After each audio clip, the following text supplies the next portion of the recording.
Très ravie de vous retrouver pour cette édition, mesdames et messieurs. Bonsoir et voici les titres.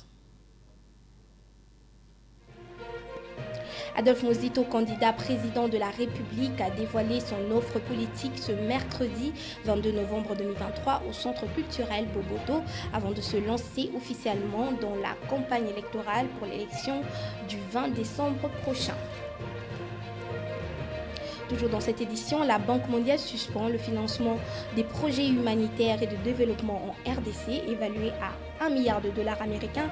D'après la lettre adressée au ministère des Finances, la Banque mondiale suspecte des irrégularités dans la gestion de ces fonds. Premier point de cette édition, Adolphe Muzito, candidat président de la République, a dévoilé son offre politique ce mercredi 22 novembre au Centre culturel Boboto avant de se lancer officiellement dans sa campagne électorale pour l'élection du 20 décembre prochain. Suivez cet élément. Ce mercredi 22 novembre 2023, les candidats à l'élection présidentielle, Adolphe Muzito a présenté son offre politique au Centre culturel Boboto. Un programme de gouvernance dénommé pour libérer le Congo. Libérer le Congo de l'occupation extérieure, de l'exploitation, du gouffre de la pauvreté, du chômage et de la sous-alimentation. Adolphe Muzito, candidat président de la République numéro 24, met en nu un plan qui servira aux Congolais d'un ouf de soulagement dans l'aspect construction et développement pour les 10 prochaines années en vue de réveiller les géants Congo qui dorment encore, selon lui. Un programme qui se chiffre à 300 millions de dollars pour 10 ans à venir. À quoi sont destinés ces 300 milliards de dollars et comment les mobiliser ou les financer? D'où viendra cet argent?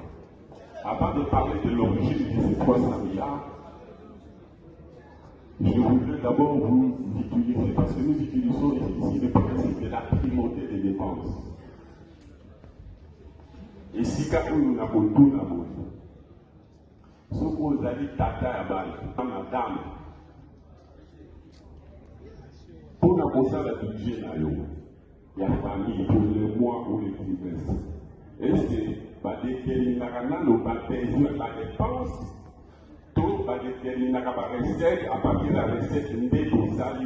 Dans son plan et programme de gouvernance, Muzito pense augmenter le PIB de la République par la transformation sur place des produits miniers et autres, mettre en place un plan de modernisation des villes et des communes rurales par le lancement d'un programme de voiries et de logements sociaux, subventionner la presse, le syndicat des travailleurs, le parti politique ONG et les églises. Rappelons que ce mercredi 22 novembre marque également le début et lancement de sa campagne pour la course à la présidentielle prévue pour le 20 décembre prochain de l'année en cours. Rappelons que ce même mercredi 22 novembre marque également le début et lancement de sa campagne électorale pour la course à la présidentielle prévue le 20 décembre prochain de l'année en cours. Après sa désignation par ses pairs comme candidat commun de l'opposition, Moïse Katumbi poursuit sa tournée à l'intérieur du pays. Hier mardi, le président d'Ensemble pour la République était face à la population de Bouta dans le Nord Kivu. Un reportage des propos recueillis par Elias Lokesso. Toujours dans le cadre de sensibiliser ses électeurs pour que ce dernier plébiscite à sa candidature, Moïse Katumbi était hier mardi 21 novembre face à la population de Bouta dans la province de Bazouélé. À l'occasion, les candidats communs de l'opposition ont remercié la population venue de tout le coin. Écoutez son discours sous la pluie. Pour lui, quand nous aurons le pouvoir, il y aura la baisse du taux des dollars. La province de Bazouélé est oubliée. Réveillez-vous et votez utile. C'est adressé Moïse Katumbi à la population de cette entité territoriale.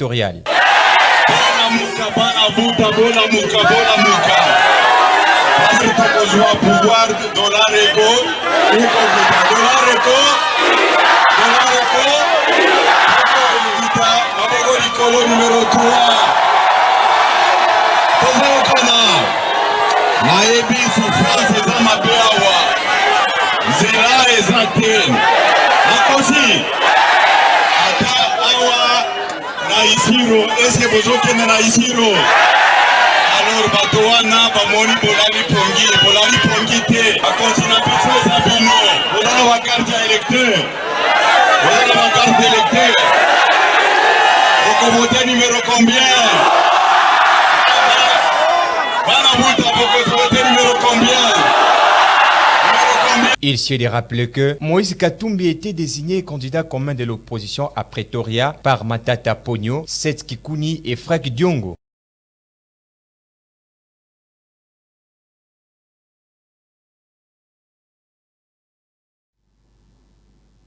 De son côté, l'opposant et candidat président qui s'est récemment rallié à Moïse Katumbi, Frank Diongo appelle tous les Tshisekediistes à réserver un vote sanction contre Félix-Antoine Tshisekedi qui, selon lui, s'est écarté de la ligne de conduite, de la ligne du combat, et a trahi le peuple. Suivez cet extrait de Frank Diongo. Peter, la vérité, la volonté tel qu'exprimé au cours des urnes, le vote ne peut qu'être défendu. Ça, vous êtes dans les questions des modalités donc pratiques. L'enjeu d'une élection, Peter, c'est l'acceptation ou le rejet du résultat. Un résultat octroyé sera rejeté. Et une autorité, un député, un président nommé ne travaillera pas cette fois-ci. Et par rapport au respect de la parole, respect de la parole, ce que vous dites aujourd'hui, qu'est-ce qui garantit que vous allez l'appliquer demain par rapport à ce que nous avons vécu sur le régime Tshisekedi? La politique, Peter, a une dimension éthique. Il y a des valeurs et des principes qu'il faut respecter. Ceux qui dirigent aujourd'hui, je dois faire une mise au point. Ils se sont écartés de la nuit du combat du père Tshisekedi. Moi, comme compagnon d'Étienne Tshisekedi, je suis bien placé pour vous dire, et je l'ai toujours dit, une des raisons que nous sommes séparés avec Félix Tshisekedi, il a quitté la lutte de son père. Et j'appelle à tous les Tshisekedistes, Étienne Tshisekedistes, de ne pas voter pour celui qui a trahi les combats de son père. Donc, il ne faut pas comparer ceux qui ont trahi la ligne du père comme s'ils incarnaient le changement. Non. Ils sont dans la ligne de la continuité. Nous sommes dans la ligne de la rupture avec le passé pour amener une alternative crédible, c'est-à-dire le choix du vrai changement. Lui et son régime, ils se sont inscrits dans les cas de statu quo. Nous sommes dans les cas du changement réel et vrai. Voilà la ligne de démarcation. Merci. Donc la parole sera respectée parce que nous sommes attachés aux principes et aux valeurs. Nous vous remercions. Merci, Président. L'ex-président de la Commission électorale nationale indépendante, Corneille Nangaa, soutient Moïse Katumbi à la présidentielle. L'annonce a été faite à travers un communiqué à l'occasion. Corneille Nangaa appelle sa province d'origine à sanctionner Félix-Antoine Tshisekedi. Suivez. Dans son communiqué publié ce mercredi 22 novembre, l'ex-président de la CENI, devenu opposant au régime Tshisekedi, a souhaité la bienvenue à Moïse Katumbi dans la Grande Orientale. Le combat de Moïse Katumbi contre l'oppression et le banditisme d'État, instauré par le régime actuel, rejoint sa détermination de débarrasser du pays ce régime qu'il qualifie d'inhumain, indique le communiqué. Toujours dans ce communiqué, Corneille Nangaa accuse le président sortant d'avoir fécondé des groupes armés au nord-est du pays dans le but de déshydrater et d'intensifier les souffrances des habitants dans cette région par pure méchanceté. L'ex-président de la CENI insiste sur la non-tenue des élections de décembre 2023. Selon lui, la date prévue des scrutins ne tiendra pas avec une CENI dans la bourbe de l'inaptitude et des insuffisances professionnelles et techniques. À en croire la note circulaire, Corneille Nangaa, originaire de la province orientale, lance un mot d'ordre à sa communauté de ne pas laisser Tshisekedi accéder à la magistrature suprême pour la seconde fois. Ici de rappeler qu'en septembre dernier, Corneille Nangaa a accusé le président Félix-Antoine Tshisekedi Tshilombo d'avoir menti en refutant l'existence d'un accord signé avec son prédécesseur Joseph Kabila lors des élections de 2018. L'ONG Congo-Béni-Israël a lancé un mini-sommet économique de l'innovation et a annoncé le grand sommet économique au Stade des Martyrs en mars 2024. Elias Lokeso. Riche Congo, pauvre Congolais, c'est le thème du mini-sommet économique de l'innovation, organisé ce mardi 21 novembre 2023 par l'association Congo-Béni-Israël qui dirige le révérend Albert Mbenga Ukulungai. À l'occasion, Madame Lydie Kinkalankala, présidente internationale de la Ligue de femmes africaines amies d'Israël, a présenté les rapports de visite de travail de 3 mois effectués par leur association en Israël. La RD Congo Béni-Israël, une branche de Africa Bless Israël, aujourd'hui vient de lancer le mini-sommet économique qui parle de l'industrialisation. Nous sommes là, nous disons riche Congo, pauvre Congolais. Et nous voulons lancer cette industrialisation par l'agriculture d'abord. Le développement, nous devons l'avoir avec le partenaire de l'innovation qui est Israël. Car la Bible nous dit, celui qui bénit Israël est béni. Nous, peuple congolais, nous sommes déjà bénis. Nous étions là pendant 87 jours, je dirais 3 mois, en Israël, où nous avons côtoyé des structures appropriées sur l'agriculture. Également, nous avons été aussi reçus par les industriels.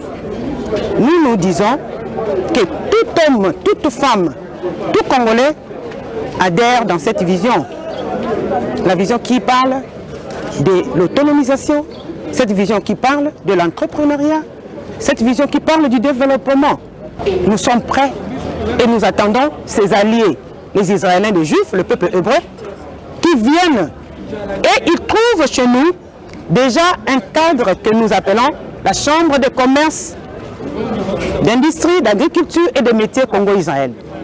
Selon le président fondateur d'Africa Bless Israël, la visite effectuée au pays des Juifs avait un seul objectif de créer une relation bilatérale sur le plan économique entre la République démocratique du Congo et l'Israël. Devons-nous toujours continuer? Il y a des Chinois ou bientôt directement. Parce que les Chinois à Israël. Les Chinois vont en Israël pour apprendre les dernières technologies concernant l'agriculture. Alors comment lui il apprend en Israël et il vient maintenant pour nous vendre l'os chinois et on a cours sur cela. Il est grand temps pour que le Congo aille directement en Israël de telle manière que le peuple ou bien la nation choisie qui est Israël et la nation bénie qui est le Congo. Alors il est temps que cette Afrique qui est riche au travers du Congo qui est riche et que le peuple africain et particulièrement le peuple congolais se retrouve pauvre. C'est pourquoi nous avons ce thème riche Congo,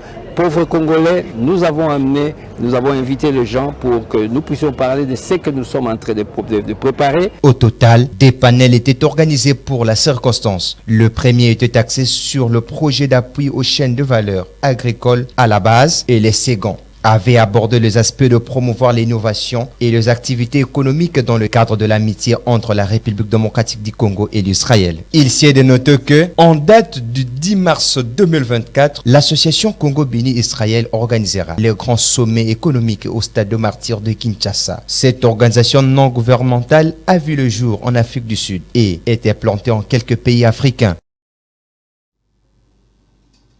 Le vice-premier ministre, ministre des Affaires étrangères et francophonie, M. Christophe Lutundula, et la représentante générale des Nations Unies, Mme Bintou Keïta, ont signé le mardi 21 novembre 2023 à Kinshasa la note sur le retrait accéléré, progressif, ordonné et responsable de la MONUSCO de la RDC. Et la Banque mondiale suspend le financement de projets humanitaires et de développement en RDC évalué à $1 milliard américains. D'après la lettre adressée au ministère des Finances, la Banque mondiale suspecte des irrégularités dans la gestion de ces fonds. En attente d'une mise au point, la Banque mondiale espère resserrer les liens avec la RDC. Suivez. Selon une lettre adressée au ministre des Finances de la République démocratique du Congo, Nicolas Kazadi, la Banque mondiale suspend une aide humanitaire de $1 milliard américains. Selon cette organisation internationale, cette suspension découle du fait que la Banque mondiale avait été avertie de certaines irrégularités observées dans la gestion d'une partie des fonds, s'élevant à plus de $80 millions américains sur un total de $1 milliard envoyé un peu plus tôt. L'exclusion de ce financement pour la RDC affectera aura plus de 600 000 bénéficiaires sur tout le territoire congolais, notamment les victimes de violences sexuelles, précise la lettre. La Banque mondiale attend être clarifiée sur le dossier et espère une collaboration en totale transparence avec le gouvernement congolais afin de rétablir la confiance avec ses partenaires et intervenir rapidement pour aider les bénéficiaires de ces allocations.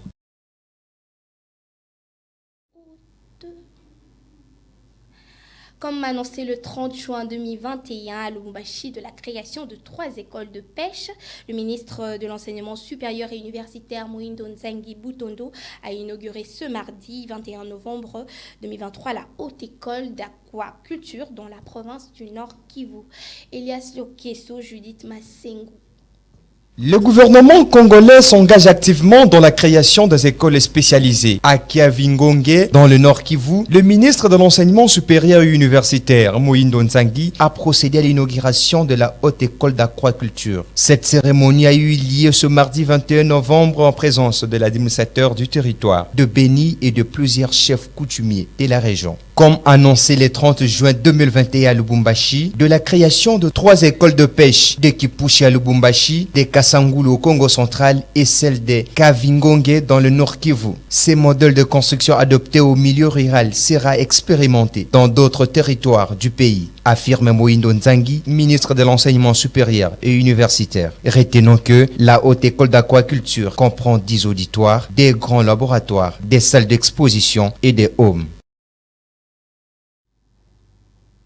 Comment les candidats présidents de la République démocratique du Congo se préparent et procèdent pour la suite de la campagne électorale qui a débuté le 19 novembre dernier et prendra fin le 19 décembre? Cette question fait couler beaucoup d'encre et de salive dans les chefs des Congolais. C'est un récit de Joseph Herbi Tezo.